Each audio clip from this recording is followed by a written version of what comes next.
So, are you thinking about buying your first home this year?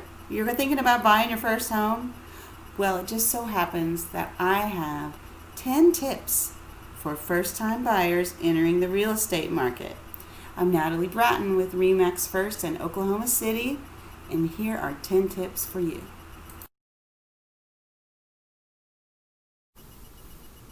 Here are 10 tips for the first-time buyer entering the real estate market. And if you make it all the way to the end, there is a bonus tip just for you. Number 1 is pretty obvious. Choose to work with an experienced realtor. There is no reason to go it alone.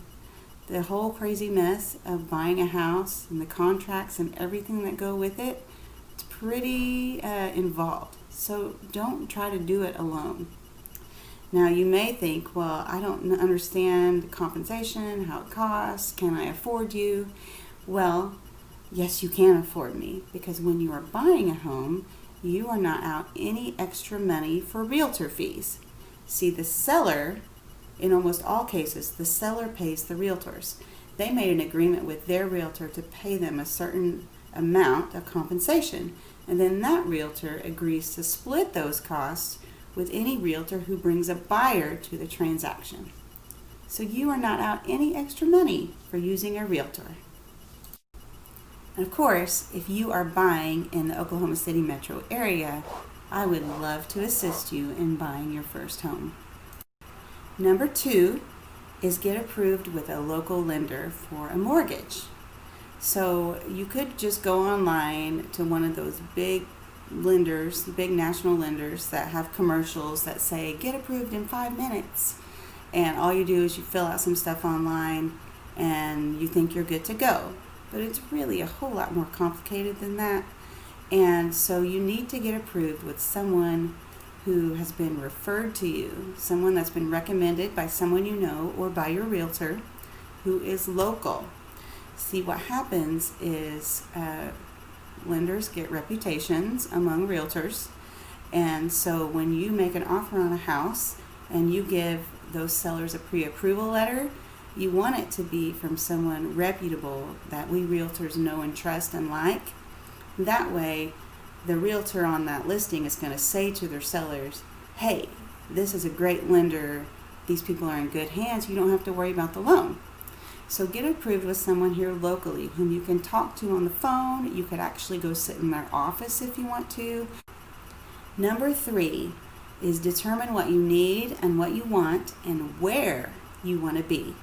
So now is a good time to start making a list of your must-haves, your wishes, and then most importantly, determine where you want to live. Now is a good time to start driving around neighborhoods and getting a feel for different parts of town. Once you determine a price range, then as a realtor, I'm going to start sending you listings on my website, and you're going to see those, several times a week, and you're going to see houses that look good to you and houses that don't.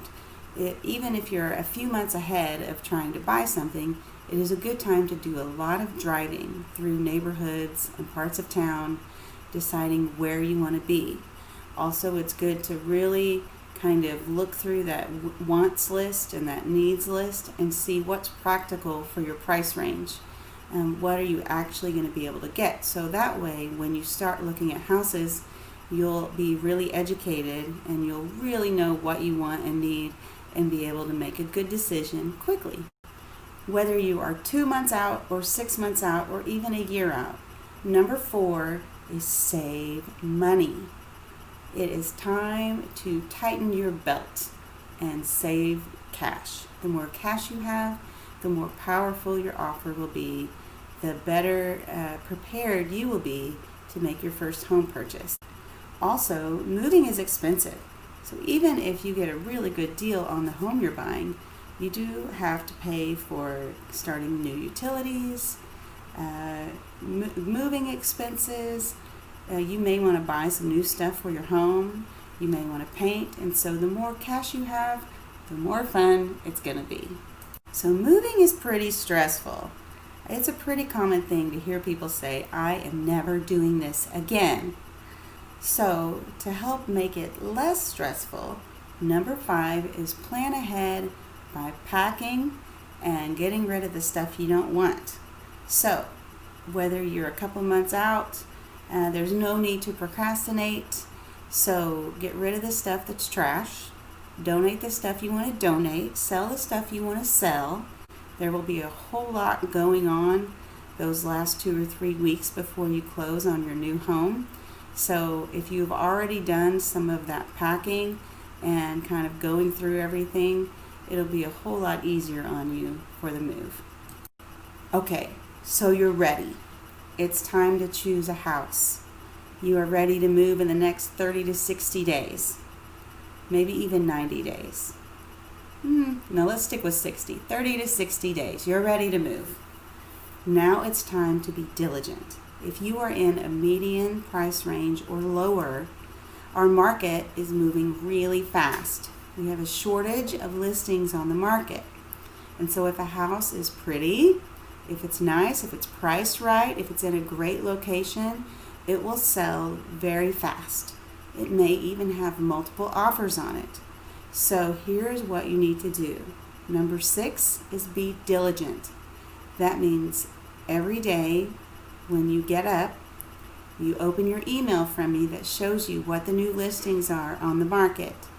And if any of those look great to you, you let me know and we go see it that day.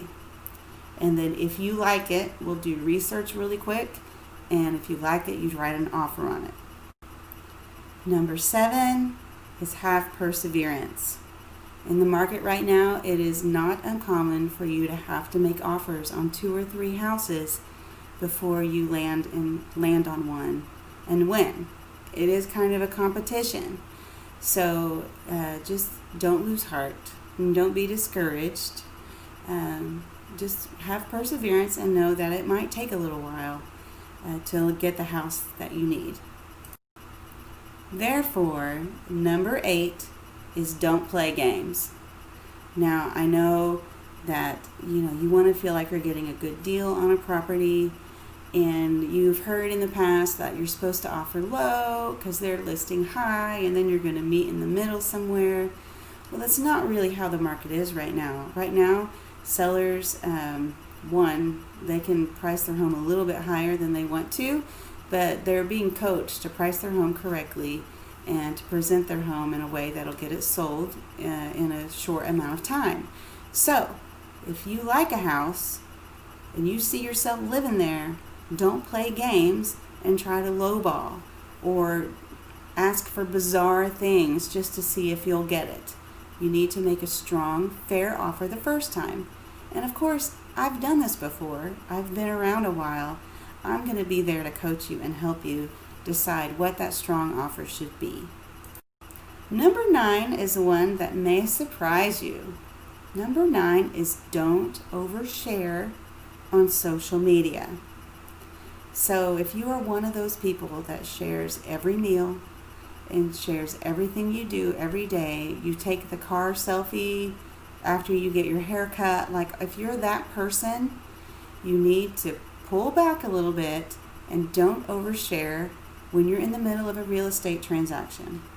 It is perfectly fine to go on there and say, hey y'all, I'm looking for a house and Natalie Bratton is my realtor. Ooh, ooh.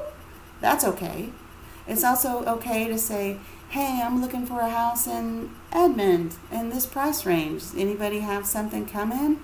It'd be fun to buy a house from a friend.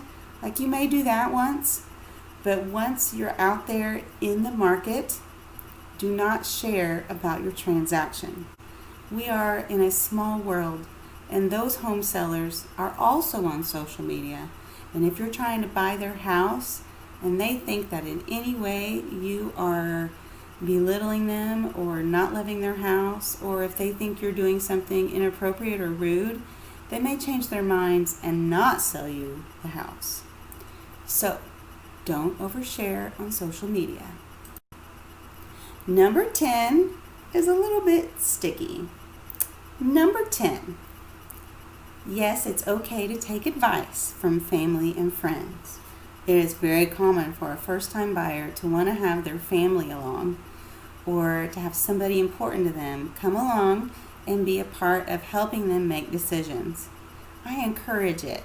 It's great. But I want to ask you not to take all of that advice as things you absolutely must do. Unless that person has recently bought a home, the market is different than whenever they bought their last home. The rules of engagement may have changed. The contract has certainly changed. We have things in it that change from year to year. The personality and the style of how we work offers and make offers has possibly changed since that person last bought a house. So take their advice, listen to it, absorb it, and then you decide based on your experience and based on your realtor's experience what is the best thing for you. You made it to the bonus tip. Ooh, ooh. All right, bonus tip is if you like this video, then you need to watch this video. This video gives you more tips on being a buyer in today's real estate market. Thanks for watching.